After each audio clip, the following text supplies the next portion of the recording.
Hey, what's up, everybody? I'm on a little day off between this out of town run. I actually got to make it home. I threw together a kind of a crude bending tool for flat bar. Let me show you what we got. So we got this. Got a rebar handle. That one was a mistake. That one works. Those are god awful.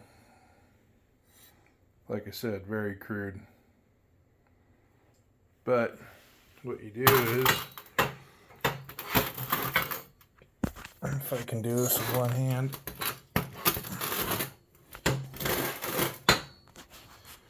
you open that up,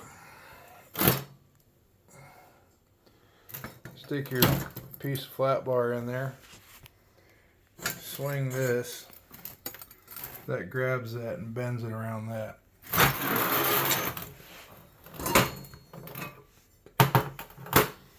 Like I said, it's not pretty, but it's doing what I needed to do for these, for that. Don't have to be pretty, just has to work. Thanks for hanging out.